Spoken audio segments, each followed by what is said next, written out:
Di finally, mga kababayan, tinurn over na ni Inday yung reign ng pamamahala sa DepEd after na siya po ay mag-resign as DepEd Secretary. Ngayon, siyempre, nandun yung mga reporters. Alam mo naman kami, natural sa amin yung pagiging makulit. Makukulit talaga po ang mga reporters. Pag hindi ka makulit, wala kang kwento. So paulit-ulit siyempre, mga kababayan, yung mga tanong, lalo't si Inday, pag ayaw niya nung tanong, no comment siya. Tapos, magbibitaw siya ng mga statements na paduda. Ngayon, tinanong si Inday, ano ba niya talaga yung rason? Bakit ka nag-resign as DepEd Secretary? Ito yung sagot ni Inday. Personal, work, love for country. BP Duterte explains why she resigned from Marcos cabinet. Yung personal niya, Mr. Maravillas, maintindihan pa natin kasi alam natin yung kwento. Pinersonal ng kanyang pamilya. Nilait-lait, kampanya pa po yung ating Pangulong Bongbong Marcos. At hindi po tumigil nang manalo yung ating Pangulo. Lalong tumindi kasi gusto na ngang iupo si Inday. Di ba? Iyan niya, Mr. Maravillas, yung work. Yung work po, binigyan siya ng trabaho, malis siya. Ang ibig sabihin siguro niya, hindi niya kaya yung trabaho talaga. Bagsak po yung performance ng mga mag-aaral sa PISA. Kaya tama lang na tinunover na niya, mga kababayan, yung pagiging DepEd Secretary. Nag-resign na siya. Itong love of country, questionable po kasi pro-China. At sabi pa ni Inday, hindi na daw siya tatanggap pa, mga kababayan, ng anumang cabinet position sa Marcos administration. Wala man sigurong offer na. At sabi ni Inday, mahaba niya ang kwento. Kaya sabi rito, Sara on resignation, medyo mahaba yung kwento. So hindi pa niyo kinikwento lahat, mga kababayan, kasi ang script nila ng kanyang pamilya, paunti-unti lang yung paglabas ng mga kwento nila para exciting. May drama po kasi pag binitawan mo na yan, mga kababayan, sa isahan lang, wala na, tapos na, ano pang ikukwento? Kaya ito po, teleserye po ito, para itong mga kababayan yung ang probinsyano na ngayon ay ang Batang Quiapo. Kailangang subaybayan kasi hindi niya binibitawan ng isahan. Kailangan subaybayan. Hanggang 2028 elections po, mga kababayan, ang kwento. Strategy po sa politika para mauto yung mga mamamayang Pilipino. Di ba? But before natin pag-usapan, before kong ibigay sa inyo yung kwento muna, ibigay ko sa inyo. Tapos pag-usapan natin. Click subscribe muna dito sa ating YouTube channel and hit the notification bell para lagi po kayong updated sa mga kaganapan dito sa ating bansa. Like and share na rin po ninyo ng ating video. At huwag na rin po ninyo na skip yung ating mga commercial ads para tuloy-tuloy lang ang pag-unlad ng Bagong Pilipinas. Sa mga naghahanap ng malinis and spacious fitness gym, pumunta lang po kayo sa aming Colossal Fitness Gym. We also offer Grab Car Rental with our brand new 2023 model ng Toyota Innova. We also accept booking for those who are planning to travel via PAL, Cebu Pacific, and other airline companies, local and international, and bills payment for Meralco Bills, PLDT, Aleco Bills, etc. Ang Colossal Fitness Gym is located at 3rd floor Security Bank Building, Lanco Business Park, Legazpi City, Albay. For inquiries, look for Jilon Maravillas. Contact number 0966-802-0949. Yan po yung aming Innova. Lagi na pong matao sa amin.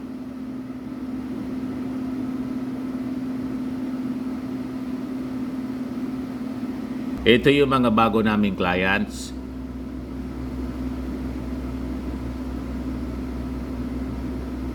pati mga foreigners po, mga British tourists po sila. Ito Indian National. Na-set up na rin po yung mga bago naming gym equipment. May treadmill na rin po kami. Ito naman po yung bago naming product na binibenta online, iGlow Zero, made in South Korea po. Whitening po siya, tingnan ninyo yung epekto sa aking anak na architect entrepreneur. Sa mga inquiries ninyo, dumiretso na lang kayo sa kanyang messenger sa Facebook. Ito naman po, Firmax Firming and Lifting Cream. Pinapahid po ito sa mga pulses and affected area. Mainam po ito sa mga pains at paninigas ng mga kasukasuan. Ito naman po, Automax Radiant Serum. Sa mukha naman yung application. Anti-aging siya. You will look 10 years younger than your age. Sa mga cancer patients naman po, baka lang gusto ninyo itong itry. Name siya Red Mixed Fruit Drink. Hindi man po siya gamot. Food supplement siya. Kaya lang gawa siya mga kababayan sa goji berry. Ang goji berry may anti-cancer properties. Yung mga inquiries ninyo po, dumiretso na lang kayo sa aming messenger sa Facebook para masagot namin agad. Ayos po? Ayos na ayos anya Mr. Maravillas. Pero anya Mr. Maravillas, nakita mo na yung result ng survey ng Pulse Asia. Nakita ko na po. Yan po. Marcos Preso na approval trust ratings deep. BP gets modest gain. Yan po ang sabi sa report ng Inquirer. Ang nag-survey yung Pulse Asia. Di ba kita niya Mr. Maravillas? Laging mataas yung ratings ni Inday. Yung sa Pangulo mababa. Yan nga po ang katakataka. Kaya nga po, marami ang nagdududa sa mga survey, lalo ito pong false Asia. Ginawa mo anyang false. True or false? Depende po kung sino siguro yung gusto nilang paboran. True or false yan. Duda natin nga, baka made in China po ito na false Asia. Ano ba? Kaya sabi ni Browner po, yung binulgar niya 2 weeks ago, in-infiltrate na daw yung media, yung educational institution, yung negosyo, pati mga LGUs, in-infiltrate na ng China, malamang pati mga survey firm po. Di ba? Kaya sabi ko nga mga kababayan, nakapagtataka, si Inday na wala man halos ginagawa, laging problema po ng DepEd, hindi man niya na solusyonan. Lubog sa PISA po yung result yung ratings po ng ating mga mag-aaral. Tapos, mataas lagi yung ratings na sa survey. Di ba ka-duda-duda? Yung ating Pangulong Bongbong Marcos, nasubsob sa trabaho, ang dami pong mga ginagawa araw-araw. Galing na naman nga po sa Palawan, Romblon, Palawan. Pero I think di na nakarating doon sa Romblon. Kasi malakas yung pag-ulan daw, sabi ng ating Pangulo. Nasa pag-distribute na naman po with Martin Romualdez ng mga ayuda. Halos araw-araw ginagawa sa buong Pilipinas. Nagsiservisyo, nagtatrabaho yung ating Pangulong Bongbong Marcos. Si Inday po, banjing man lang. Napakataas ng ratings ni Inday. Most trusted pa. False Asia, 71% po, most trusted. Sabi sa latest Pulse Asia survey. Tapos si Martin po, na tapos yung trabaho sa Congress, 100%. 35% lang po, least trusted. Huwag ganun niya, Mr. Maravillas, magtaka. False Asia nga, yung nagpa-survey. Sa bagay. Saan ganyan? Imagine, saan kapulutin yan mga kababayan? Yung walang ginagawa, mataas yung trust rating ng publiko. Tapos yung kandakuba na po sa pagtatrabaho, si Martin Romualdez tapos yung ating Pangulo, mababa yung ratings, talo ni Inday. Pero dyan Mr. Maravillas, tumaas, di ba tumaas din yung ratings ni Martin? Pataas po si Martin. Si Inday, maintain lang niya, pero dati pababa siya. Uministop yung pagbaba po. At least dito po sa False Asia, result ng survey. Kaya walang maniwala sa mga kababayan natin. Kaya sabi nang nag-react dito, Dreamers. Sabi ng isa pa, survey nila kay PBBM. False Asia ba ang nag-survey? Naku, talagang yung madaming ginagawa. Yun ang mababa. Tingnan ninyo sa gawa ng gobyerno. Di inidaan pa sa pa-survey. Pa-survey lang yan kayo naman ang nangula lang. Pero yung parali-rally na lang sa kalye ng mga maisog kuno yun, ang mataas ang ratings, ganon, obvious na obvious yung survey na yan Kung gusto nyo, gawin nyo na lang na zero. Inis na inis mo yung ating mga netizen po. Sabi ni Ambrin Liora, this is incredibly insane. Sabi ni Augusto Cesar Nabalio, hybrid dilawans, attack! Kita ninyo? Walang maniwala po. Sabi ni Carmen Amba, inverted na rin ba rating? Sabi ni Divina Gracia, so true. 1K katao lang naman yan. False nga Duda talaga po sa false Asia. Yung ating mga kababayan. Sabi ni Bongli ni Origins, talagang false yung survey, Sir Dante. Pro-admin, hindi naniniwala niyan. Ang sinorbe, yung mga anti-government. Alam na, Sir Dan. Sabi ni Sarah F. Piñano, talagang napaka-powerful ang pera sa mga bayaran, pero hanggang dyan lang yan. God will honor what is in the heart. God bless PBBM. Sabi ni MD Kimson, no one in the right mind will believe that. Sabi ni Marisa Cruz Dayao, BBM pa rin kami. Saan ba nag-survey para i-kondisyon ang isip ng tao? Sabi ni Ramon Lumbres Oliva, wala ako paniwala dyan sa false Asia. Yan noon pa, ganyan yan mag-report. Yun wala pinagagawa sa gobyerno. Yun ang mataas ang ratings. Mataas at ang Pangulo na wala tigil sa pagtulong sa mga Pilipino na kababayan natin. Mababa, kaya yan false Asia. Huwag na kayo mag-survey kung ganyan lang ang pinagagawa ninyo noon pa.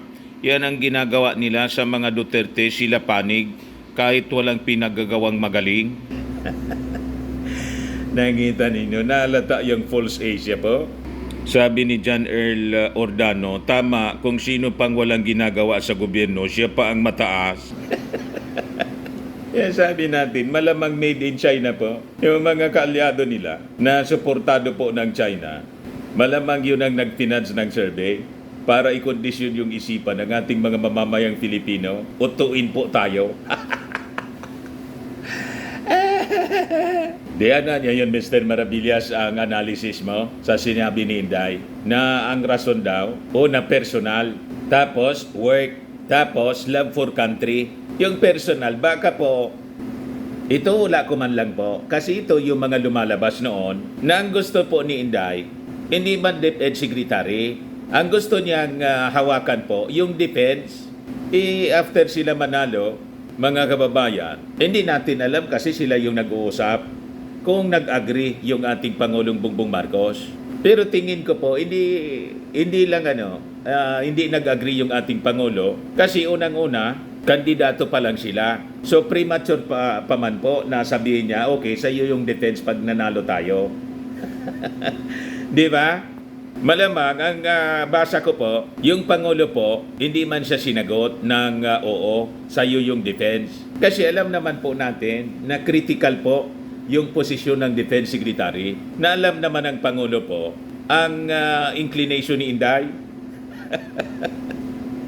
Tama?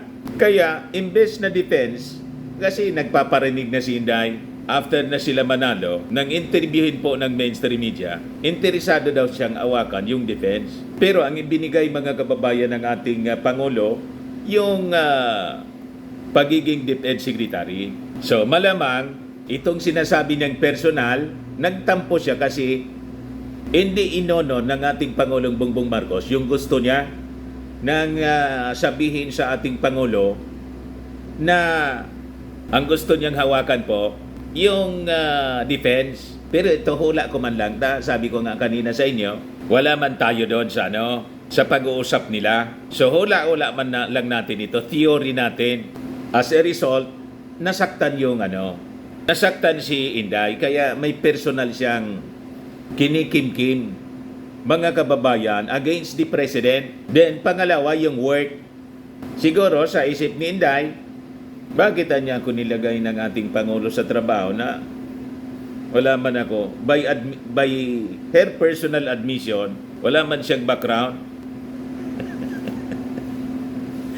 Sabi ng ating Pangulong Bongbong Marcos, mga kababayan, malaki ang kanyang tiwala kay Inday, makakayanan niya bilang isang nanay at abogado naman si Inday.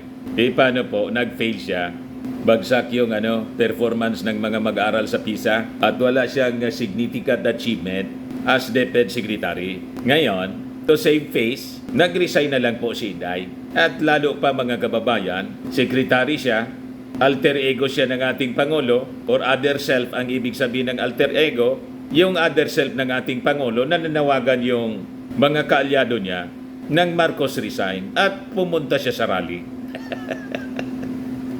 So conflict sa kanyang trabaho. O ngayon, wala na siya sa gabinete ng ating Pangulong Bongbong at sabi pa niya, hindi na daw siya tatanggap ng anumang posisyon as secretary sa Marcos administration. Ayan o. BP Duterte, I will no longer serve in another Marcos cabinet post. Ano ang basa mo, Mr. Maravillas? Para maka full-time na po siya sa politika. At may panawagan sa kanya yung grupong nausog na panguna na. Ikaw na niya, Inday. BP Inday ang manguna. Lalo't nag-declare siya, nag-appoint siya ng kanyang sarili as the designated survivor. Pero sabi niya doon sa interview na nasa Manila man lang daw siya, magmamonitor pa rin. Hindi lang siya dadalo doon kasi nga designated survivor siya. Dinesignate niya yung sarili niya, inappoint niya yung sarili niya. Nasa Netflix po, ang designated survivor, pag may nangyaring masama, terrorist attack, siya yung automatic na take over. Kaya siguro hindi atin si Inday. At tinanong pa siya, kung joke ba? Hindi niya yung joke, pero hindi man niya yung bomb threat. Basta ayaw lang niyang mag-attend. Madaling sabi sa ating in street parlance, tinupak lang. Di ba? Pag isang tao po tinupak, kahit walang rason, ayaw ko niya. Hindi ayaw. Yan po mga kababayan. Di niya Mr. Maravillas daw ang focus ni Inday. Ang sabi niya po, magpo-focus na lang daw siya sa mga projects ng Office of the Vice President, pagbibigay ng medical, burial assistance, and legal assistance to teachers. Yung trabaho po ng mayor. Ito, ikuan lang po. Walang komplikasyon dito. Hindi mo kailangan gumamit ng isip. Di ba? Ng mga ideas. The usual. Bibigay ka lang naman, i-utos mo lang sa magbigay ng yun lang. Sige lang ang bigay ng medical, burial assistance, legal assistance. Tatakbo ang ganyang pagsiservisyo sa ating mga mamamayan na hindi mo man kailangang magamit ng isip.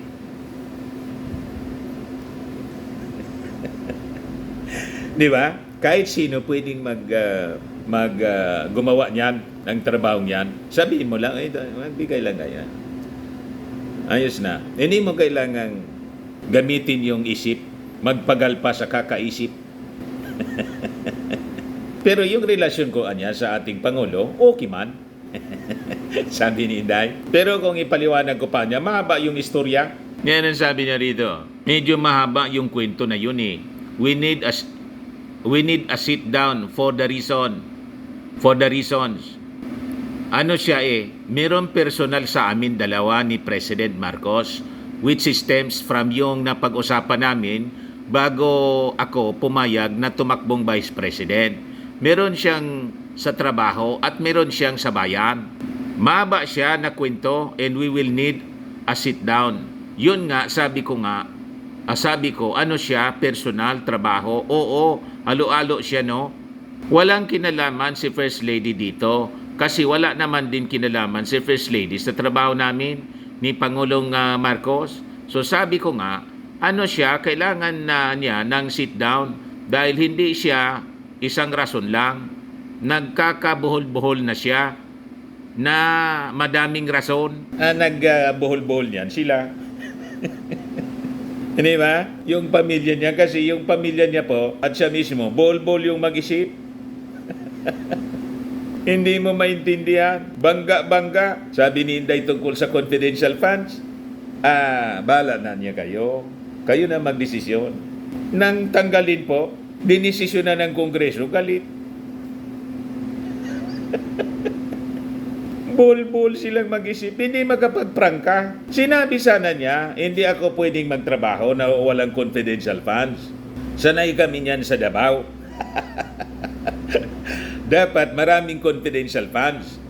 Nang bigyan kasi po ng confidential funds si Inday, 125 million. Nasyak po yung Congress. Si Kimbo, ang akala nga po mga kababayan, 19 days, 11 days po pala, ubos.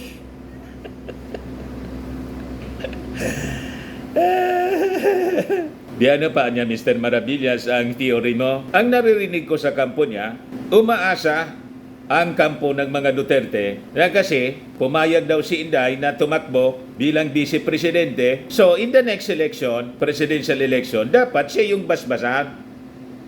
Yan yung naririnig natin na mga sinasabi ng kampo nila. Siguro sabihin niya kung may usapan na gano'n o baka inisip lang nila. Kasi sabi ko nga mga kababayan, wala man sigurong gano'n na agreement na pag nanaloan niya tayo, presidente, vice-presidente, next time, ako naman yung tatakbo sa pagkapangulo. Baka wala mang usapan, in-assume lang niya. At nakita niya ngayon, mga kababayan, pumoposisyon si Martin Romualdez, kaya sinisiraan si Martin Romualdez.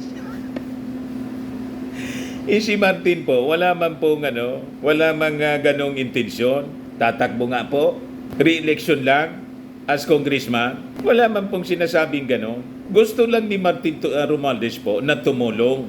All out yung kanyang pagtulong sa ating Pangulong Bongbong Marcos. Isa pa, pinsan siyempre.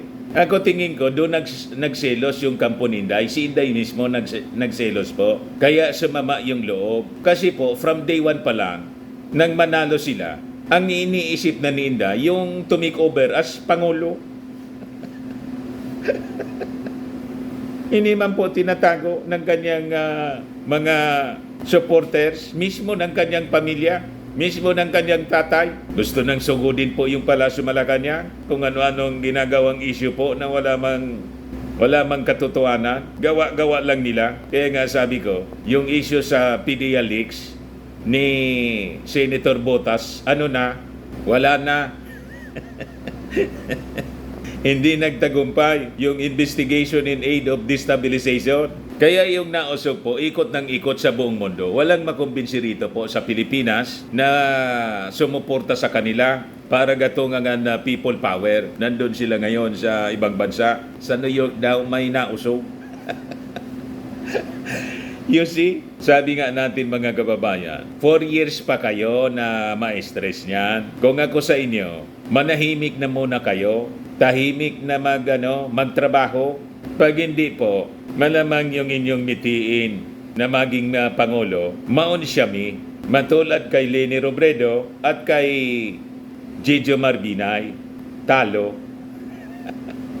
Malayo pa, 4 years. Sa ratings po, mga kababayan, si Martin Romualdez pataas ng pataas, si Inday, pabulosok, minsan po, tumataas ng konti, 2% man lang po, yung tinaas ni Inday, 4 years pa, ang hirap i-sustain ng ganyan pong ratings. Kaya sabi ng nag-react dito, we will shorten it, kasi mahaba daw yung kwento niya, we will shorten it and make it simple. You are not capable as DepEd Secretary.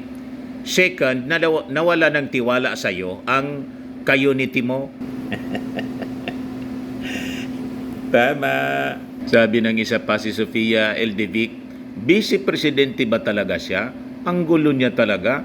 Lumabas na lang sana siya sa mundo ng pagka-Vice Presidente niya. Resignation is the key. Kita ninyo, masama yung reactions ng mga netizens po. Sabi ni Nona Dalodong Inakay, how can she be a president when she talks? She cannot communicate in layman's language. It shows on her breathing. Like father, like daughter.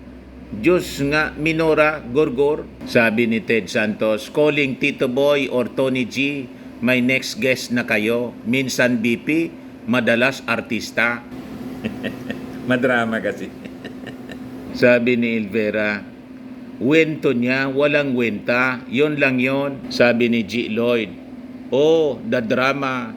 Walang makuhang sympathy si Inday sa mga netizens po. Nagre-react sa mga sinasabi niya. Sabi ni Lihi Salonga, why not resign sa pagiging VP? Sabi ni Christine Sonsa, parang tatay niya magkwento. Nakakahilo. Sabi ni Weng Bautista, hindi niya masabi na naglalaban ang mga selfish personal interest nila. These guys ay as para sa bayan o trabaho daw? Para sa bayan? Paano naging para sa bayan? Ang no comment sa South China Sea, West Philippine Sea. Ibabaliktad kung magsalita sila. Sabi ni John Fulgado Jr., bakit pinag-aaksayahan ng media na interviewin yan?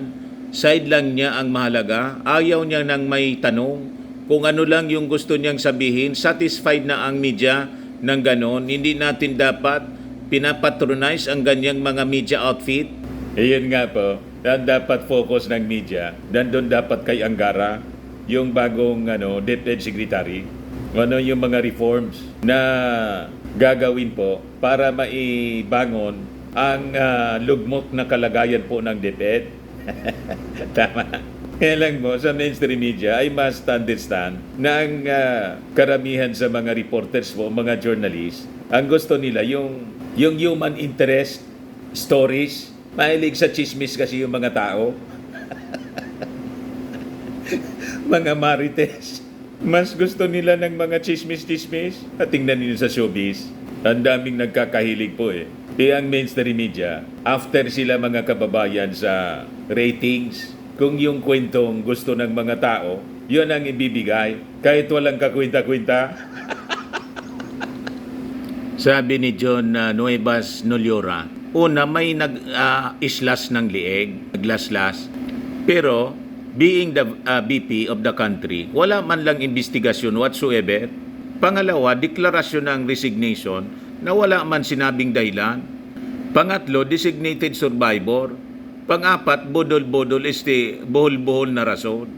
Inasaan na nga pala ang 125 million ng mga Filipino, ang ghost SHS students na beneficiary ng voucher system, ang ghost 433 personnel na bodyguards daw. Lahat yan gamit ang pondo na para sa mga Filipino. Bullseye po. Yung last na dito sa leg, sabi, may nag-attempt daw na magurgur sa kanya. Nang tanungin kung sino, silang lata niya. Wala man pong gumawa ng investigasyon. Walang police report, walang NBI report ng anumang attempt sa kanyang buhay. So ano yun? Di ba? Dinadala po sa drama. Drama lahat ang binibitawan ni Inday kasi maraming mahilig sa drama, teleserye. Kaya sabi ko nga sa inyo, hindi niya binibitawan ng isahan yung kanyang kwento. Paunti-unti lang para exciting. Sabi ni Harold Bon Layton, simple lamang ang kwento. She was never qualified right from the very beginning. From the beginning. Pangdabaw lang kasi peg nito. Ang dami pa sanang reactions, kaya lang mapapahaba yung ating kwento. So yan lang muna mga kababayan, yung ating mga kwento. Ako po si Dante Maravillas. Bye-bye. God bless.